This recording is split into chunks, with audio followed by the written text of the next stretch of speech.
Bienvenida también a mis hermanos que nos acompañan por la plataforma de YouTube. Sigue escuchando, viendo las predicaciones, síguelas compartiendo. La verdad que me ha llamado mucho la atención cómo Dios se mueve en todas estas situaciones. Gente me están llamando porque quieren venir a conocer la iglesia, gente que no quería, gente que decía que eran muy especiales, y pues no hay nada especial para Dios, ¿cuántos lo saben? Y Dios quiere alcanzar a todos, y más se aprovecha en estas situaciones que estamos viviendo. Amén. Bueno, Primera de Juan, capítulo 4, versículo 18. Si usted trae su Biblia, Primera de Juan, vamos a leerla. Primera de Juan, capítulo 4, versículo 18. Le doy las gracias a la iglesia por tomar esos retos también en lo que usted busca esa Biblia, los retos que hemos estado teniendo los jueves, los días de compañerismo, domingos en la mañana, y ahorita estamos entrando a un nuevo reto, a tener los viernes estudios bíblicos. Yo sé que va a ser de mucha bendición y esto nos va a dar crecimiento. ¿Cuántos pueden decir amén? Amén. Aleluya. Primera de Juan, capítulo 4, versículo 18. Dame un amén cuando lo tengas.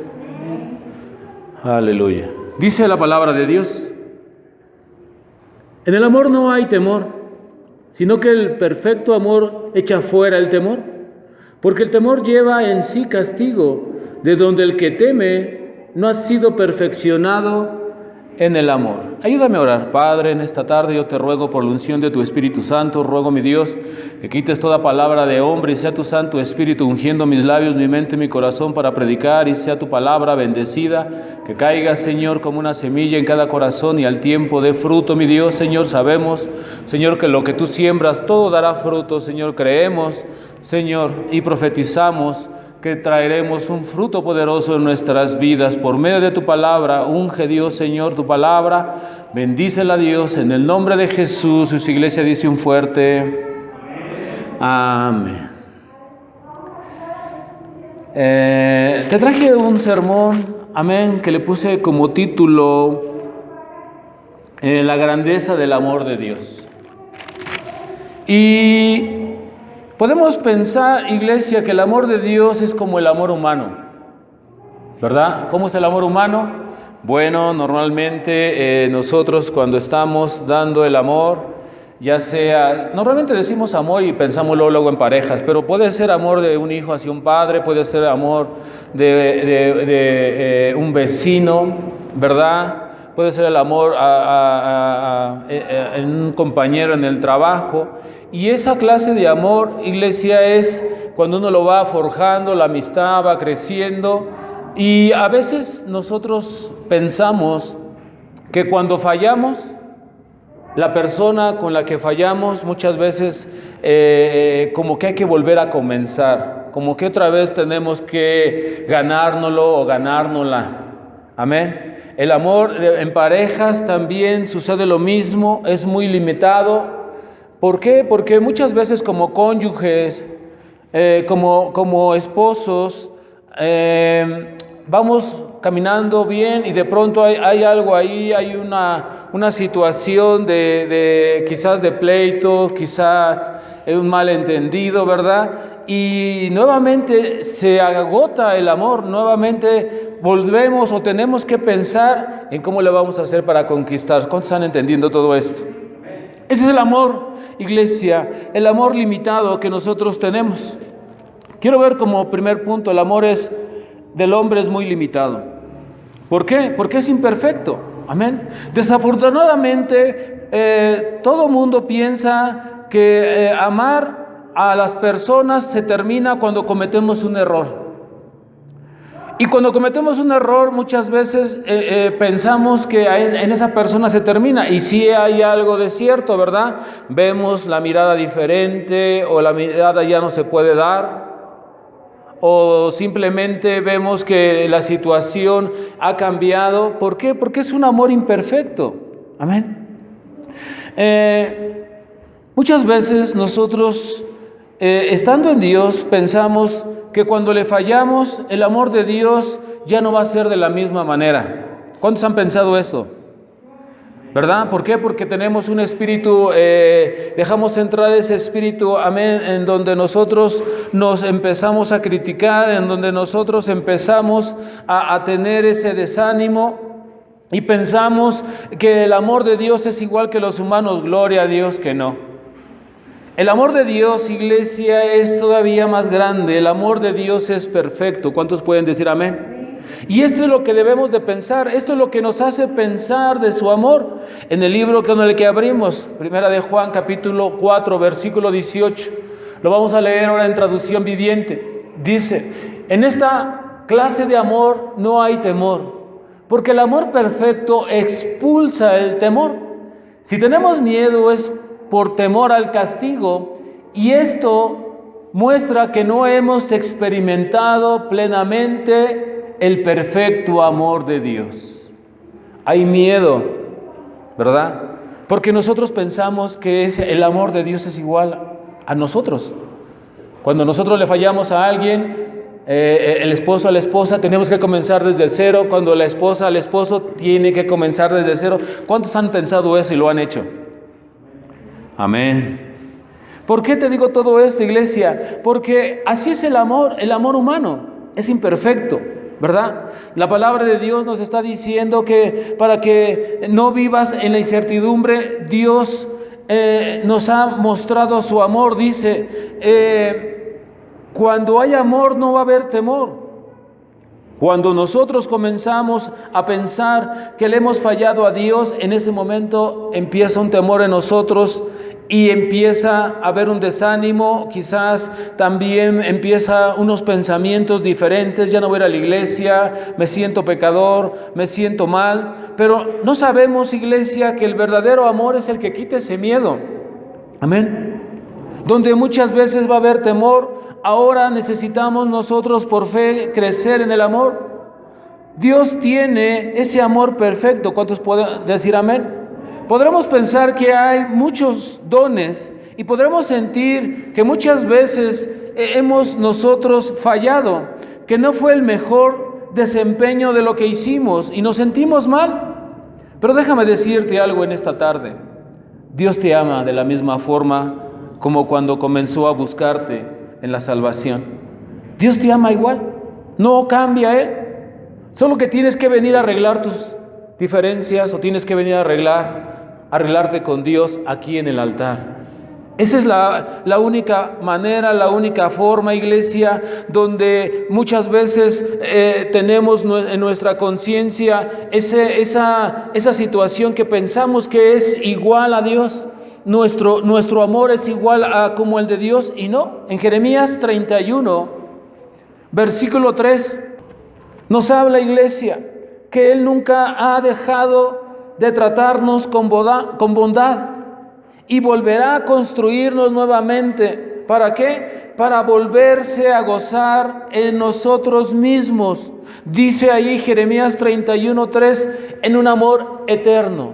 Vamos a leerlo, Jeremías 31:3, lo vamos a leer en traducción viviente, y dice la palabra de Dios: hace tiempo el Señor le dijo a Israel, a su pueblo. ¿Cuántos son el pueblo de Dios? Amén. Yo te he amado, pueblo mío, con un amor eterno, con amor inagotable, te acerqué a mí. ¿No es Dios bueno, iglesia? ¿No es Dios bueno? Está diciendo, iglesia, con amor eterno te he amado y te he estado buscando. Dice, no ha variado mi amor. Vamos a leerlo en Dios habla hoy. Dice, yo me ha parecido a Él de lejos, yo te he amado con amor eterno, por eso te sigo tratando con bondad. Dios no tiene el mismo amor de un ser humano, iglesia. Un ser humano siempre tiene el temor y de decir, creo que la regué, ahora voy a llegar con flores, creo que la regué, creo que hoy voy a hacer el quehacer. Dios, su amor de Dios es diferente. Dice, yo te voy a amar con un amor eterno. Quiero llevarte a mi segundo punto, iglesia. gente que está siendo atormentada por falta de amor. Gente muchas veces ha vivido atormentada por falta de amor, vive atormentada, amén, porque siente que ha fallado. Muchos de nosotros, amén, en la vida natural, en nuestra vida a diario, hemos fallado de alguna forma, ya sea en promesas a nuestros padres, hemos fallado en situaciones en nuestro trabajo, nos hemos fallado a nosotros mismos. Pero déjame decirte, iglesia, Dios siempre te ha amado. Él no ha fallado. Él te ama así como eres. Muchas veces tú podrás preguntarte, ¿cómo podré ganarme el amor de Dios? Escucha, Él te ama. Y cuando tú entiendes que Él te ama, eso despierta algo en ti. ¿Cuántos pueden decir amén? Cuando tú sabes que Él te ama, eso trae un despertar en tu corazón, en tu mente, en ti. Hay algo. En 1 de Juan, capítulo 4, versículo 19, dice la palabra de Dios que nosotros le hemos amado, pero fue porque Él nos amó primero. Amén. Y eso es lo que muchas veces nosotros pensamos, que ¿cómo buscar el amor de Dios? Dios ya te ama. Pero tú tienes que venir a arreglar la situación que tienes con Él. Su amor de Él no va a cambiar. Cuando tú lo busques, lo vas a encontrar. Cuando tú quieras encontrarlo de todo tu corazón, lo vas a hallar. Pero necesitas venir a hacer cuentas con Él. Dice en el libro de Isaías, ¿verdad? Si tus pecados son rojos como la grana, o grises como la grana, dice que Él los pondrá, amén, blancos como el carmesí. En 1 de Juan, capítulo 4, versículo 19, nos está diciendo ahí, nosotros le amamos porque Él nos amó primero. No conocíamos de Él, pero ahora que empezamos a conocerlo, sabemos de su gran amor, de su gran perdón, y solamente es, iglesia, arrepentirnos y empezar a caminar por caminos buenos, por caminos amables, por caminos diferentes, ya no siendo el mismo, la misma, despertando día a día nuestro amor hacia Él. Porque dice la palabra, nosotros le amamos, pero Él nos amó primero. Nuestro amor debe de seguir despertando día a día, iglesia. El mayor deleite de Dios es amarnos, escucha. El mayor deleite con lo que se goza nuestro Señor es con el amor de Él hacia nosotros. En el libro de Salmos, capítulo 139, versículo del 23 al 24, David está escribiendo la omnipotencia de Dios. Y tú lees en tu Biblia, escudriñame, oh Dios, y conoce mi corazón. Pruébame y conoce mis inquietudes, versículo 24, y ve si hay en mí camino malo, y guíame en el camino eterno. Amén. Eso quiere decir, iglesia, que el Señor conoce toda tu vida. Señor, si yo estoy mal, ayúdame a poder estar en el camino bueno. Mira, iglesia, siempre he estado yo diciendo que la comunión con Dios es en la oración, la comunión. Por eso tenemos horario de oración aquí. ¿Por qué? Porque queremos ser este altar, un lugar en donde el Espíritu de Dios esté su presencia. Y solamente es bajarlo por medio de la oración, por medio de la entrega. Por eso tenemos horarios de oración. Cada iglesia del compañerismo tiene horarios de oración para venir a la comunión. Aquí en este altar, iglesia, tú no lo puedes ver, pero aquí hay lágrimas. Aquí hay pecados que han sido derrotados. Aquí hay nuevos planes, aquí hay nuevos compromisos, aquí hay arrepentimiento. Es el lugar, la zona especial, la zona espiritual, iglesia, en donde muchos de nosotros venimos a dejar nuestras cargas. ¿Cuántos pueden decir amén? Ese es el lugar. Amén. Y Dios conoce nuestro corazón, conoce nuestros pensamientos y sabe lo débiles que somos. Nosotros tenemos que proponernos día a día, iglesia, en romper con esa costumbre que traemos ya muy arraigada en nuestro corazón y en nuestra mente. Pensamientos malos, perversos, amén. Pensamientos en donde así comienza el pecado, en un pensamiento, amén. Y terminamos después en el pecado. Podemos ver aquí David está escribiendo cómo Dios conoce todas las cosas, amén. Él tiene el poder de conocernos. Dios siempre va a estar guiándonos por el camino eterno. ¿Cuántos pueden decir amén?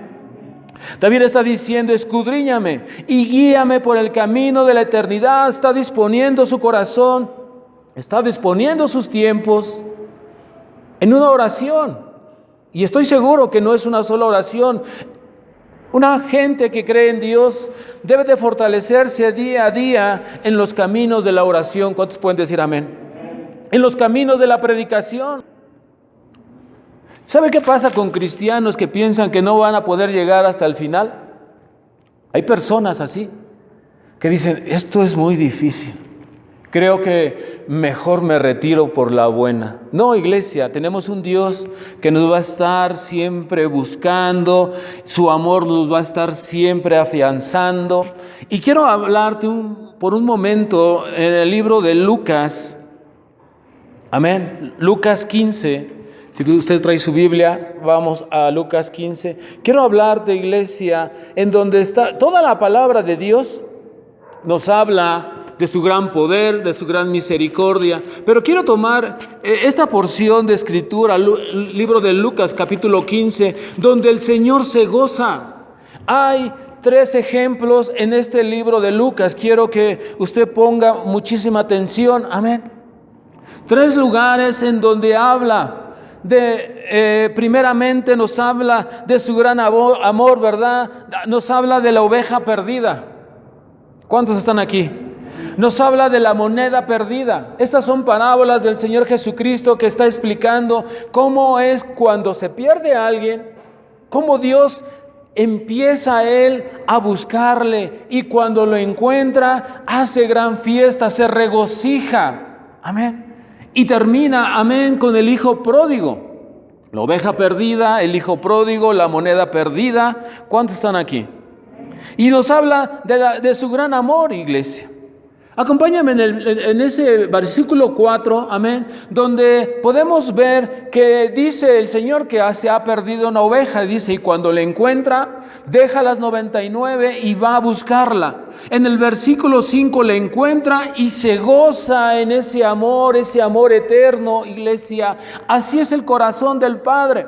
Lo pone Jesucristo en estas parábolas. Así es el amor de mi Padre. Dice en el versículo 6, hace fiesta y se pone contento nuestro Dios cuando encuentra esa oveja perdida. Hay gozo, dice, hay fiesta. Dice en el versículo 7, y así hay un gozo. Lucas 15, versículo 7. Amén.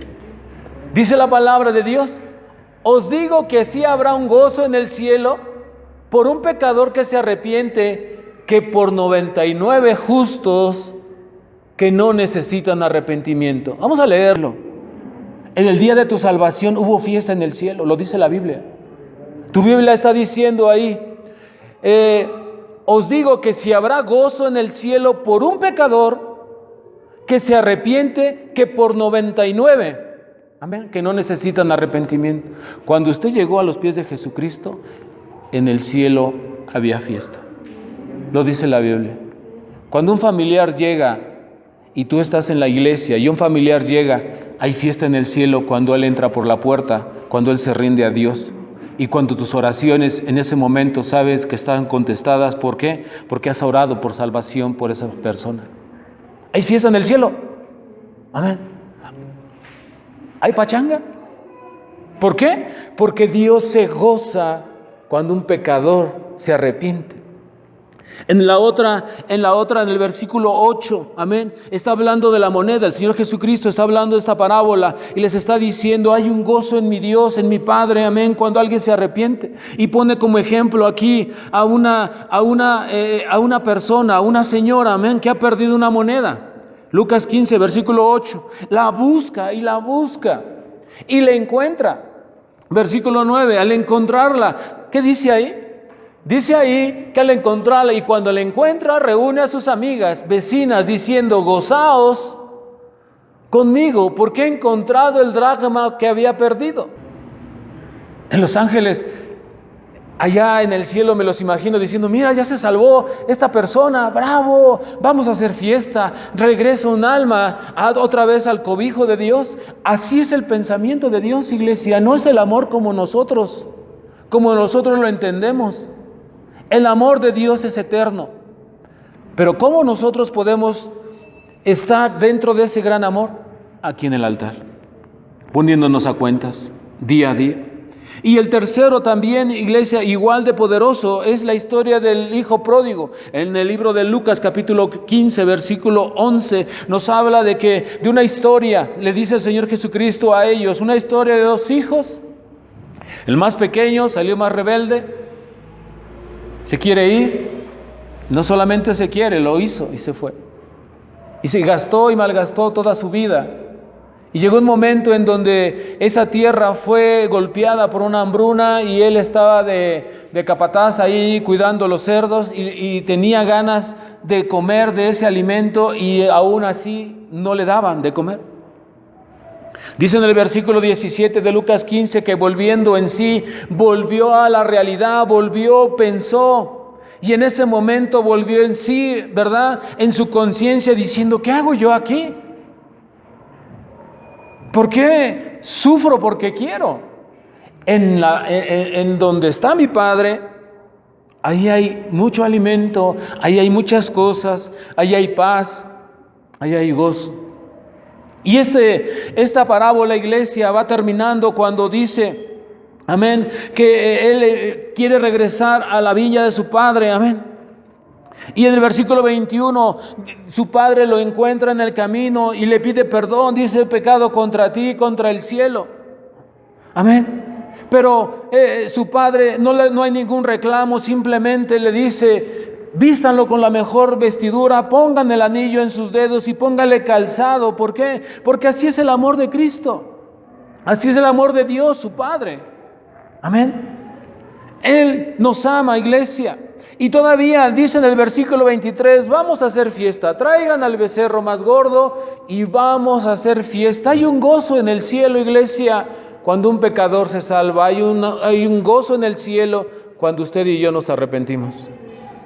Cuando usted y yo venimos a cuentas a Dios. Cuando usted y yo estamos tratando en nuestro corazón, en nuestro carácter, en nuestra forma de ser, cambiar, iglesia. Yo sé, yo lo puedo vivir, lo puedo sentir en carne propia, que es difícil. Estás tú solo, como hombre, como mujer, nadando contra corriente. Estás tú solo, amén, muchas veces en una misma familia y tienes que nadar contra corriente, tienes que dar el extra y muchas veces va a haber desánimo, muchas veces va a haber cansancio, pero hay un gozo, iglesia, en el cielo cuando tú llegas a esa meta, cuando tú puedes llegar, cuando tú puedes romper esas costumbres, amén, y Dios te va a dar un gozo también en tu corazón para que puedas seguir adelante. Para que tú puedas seguir transformando. Dios te dotará de fuerza, Dios te dotará de su Espíritu Santo para que tú muchas veces con una sonrisa dices, bueno, está bien. Porque ¿cuántos saben que tienen que tratar con nuestro carácter? Es individual, iglesia, y más en los hombres. Los hombres tenemos un gran compromiso con nuestra familia. Tenemos que llevarlas hacia ese lugar donde abunda la leche y la miel, hacia ese lugar de bendición. Es decir, es que no entiende, pastor, si usted conociera a mi esposa, la conozco. ¿Por qué? Porque lo dice la Biblia. Pero también dice que nosotros como hombres tenemos la responsabilidad, amén, de nuestros hijos, la responsabilidad de las finanzas, la responsabilidad de la salvación de toda la familia, iglesia. No nada más ser esto. Dios va a hacer cuentas con cada hombre, con cada matrimonio. Filipenses 2:12 nos está diciéndome, ocúpense, amén, atiendan su salvación. Tu Biblia dice, por tanto, amados míos, como siempre habéis obedecido, no como en mi presencia solamente, está hablando Pablo a los filipenses, no solamente en mi presencia, dice, ahora, sino mucho más ahora en mi ausencia. Ocupaos en vuestra salvación con temor y con temblor. Tengan miedo de lo que estás haciendo. Dile no a tus ojos. Dile no a tu pensamiento. Pero no conocemos realmente el amor de Dios hasta que no llegamos a una iglesia. Gloria a Dios que existen las iglesias cristianas y nos abrieron los ojos para la comunión con Cristo. Porque si no seguiríamos de la misma forma. Amén. Así como eres, Dios te ama. Pero Él tiene la fe y la confianza de que tú vas a tomar un camino y decisiones buenas para poder caminar sobre el bien. Porque eso te va a traer bendición. ¿Cuántos pueden decir amén? El más bendecido somos nosotros, iglesia. Los más bendecidos. Amén. Dios, amén, conoce tu corazón, solo que Él sigue haciendo lo bueno, amén. Es agradable, amén. Es agradable saber que Dios no te toma en cuenta tus pecados cuando tú te arrepientes, amén. Tenemos que vivir en Dios y estar seguros que nuestro destino es ser llevados por Cristo Jesús hasta la eternidad. ¿Cuántos pueden decir amén? A veces alguien puede alejarse y perder de vista esa meta. ¿Por qué? Por tantas preguntas. ¿Cómo lo voy a hacer? Yo no voy a poder. Esta es una religión, dicen por ahí, una religión que es extremista, ¿verdad? Tienen hasta miedo de eso. Cambios. El más beneficiado eres tú. El único que puede asegurar el camino bueno es Jesús. Si se necesita de fuerza, de valor, de perseverancia, de pelea y de decisión, pidámoselos a Dios, sabiendo que Cristo es el autor, iglesia, de esa confianza. Hebreos 12, versículo 2. Estando en la iglesia, en las cosas de Dios, amén. Dice en Hebreos 12, 2.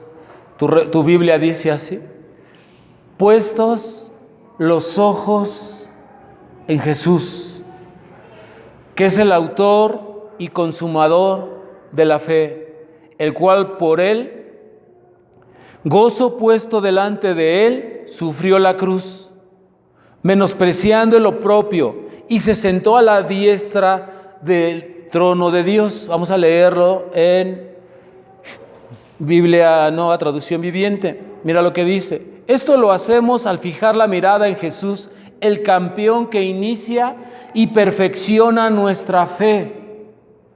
¿Tú quieres tener fe? Tienes que seguir a Cristo. ¿Tú quieres crecer en la fe? ¿Quieres milagros en tu vida? Tienes que estar con Cristo en todas las cosas. En todas las cosas. Empezar tu vida, empezar tu trabajo, Yo últimamente voy a empezar un trabajo y oro a Dios: Señor, guía mis manos, que no lo vuelva a hacer dos veces, que en la primera quede. Fíjate, soy un poco extremista, pero digo, que en la primera quede y que me dé ese tiempo todavía para yo hacer otras cosas. Buen producto, yo tengo fe que voy a encontrar buen precio. Hasta en eso puedes usarlo, no solamente en los enfermos, no solamente en tu matrimonio. Señor, te pido por mi esposo, te pido por mi esposa, No, Señor, en toda tu vida. Dice ahí, consumador de la fe es toda la vida. La fe es lo que estás viviendo a diario, en cada momento, en cada situación. Eso es la fe, dice ahí. Amén, un poquito más hacia arriba, dice tu Biblia: puestos los ojos en Jesús, el autor y consumador de la fe. Quiero terminar, iglesia. Amén. Dice ahí, poniendo los ojos en Jesús. La confianza en nuestra vida, en todo lo que hacemos, debemos de confiar en Él una vez, otra vez, y cada vez más hasta buscar lo mejor, su presencia. El autor y consumador de la fe. Esa es nuestra fe, iglesia, de la cual predicamos. Esta es la fe que nosotros debemos de perfeccionar. Esta es la fe que muchas veces nos hará llegar hasta la meta. Cuando tú digas: no voy a poder llegar hasta la meta porque esto se me hace muy, muy pesado para mí. Por ahí había un dicho en mis tiempos, en un comercial, creo que era de Pedro Domecq, decía: si las cosas fueran fáciles, cualquiera las haría. Los hombres están llamados para llevar un liderazgo en su matrimonio, pero no va a llegar por estafeta. Vas a tener que trabajar. Vas a tener que hacerlo. Vas a tener que la segunda milla. Toda la noche me la pasé despierto. Y en la mañana me la pasé guisando y haciendo mi sermón.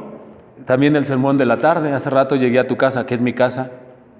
Y sigue siendo mi casa. No vayas a llegar un día y... Llegué y yo dije, voy a descansar. Cerré mis ojos y dormí. Pero no dormí como cualquiera. Me dormí sentado, recargado en la pared, exigiéndole a mi cuerpo aún más, creyendo en que iba a estar despierto para las 5. La fe en Cristo, el consumador de la fe es toda tu área de tu vida, empezando desde los jitomates, todo lo que te he explicado, hasta terminar en una iglesia, hasta terminar en todos los deseos de tu corazón, en todas las cosas que necesitas. Eso es la fe, iglesia. No es una religión, es una vida. Amén. Es una nueva vida que Dios nos ha dado, porque su amor de Él es perfecto, es eterno. Él nos amó. Amén. Y nosotros lo amamos, pero Él nos amó primero. Su amor es eterno. Debemos de poner nuestros ojos en el más grande, Jesucristo. Amén. Que es el consumador de nuestra fe. Él ha prometido ayudarnos hasta el final, hasta que lleguemos a las puertas del cielo. Si tú te has preguntado, no voy a poder llegar hasta el final, por fe en Cristo, llegaremos a cosas más grandes y veremos cosas más grandes tú y yo, si te esfuerzas, si tú sigues adelante. Tenemos una familia, tenemos personas, tenemos quien nos rodea. Debemos ser nosotros un punto clave para todas esas personas, porque un día llegarán a la iglesia y un día entrarán en esa iglesia, en esta iglesia, amén. Y daremos nosotros gracias al cielo por habernos permitido haber caminado en esa fe en Cristo Jesús. Es todo lo que traigo en esta tarde. Cierra tus ojos, inclina tu rostro.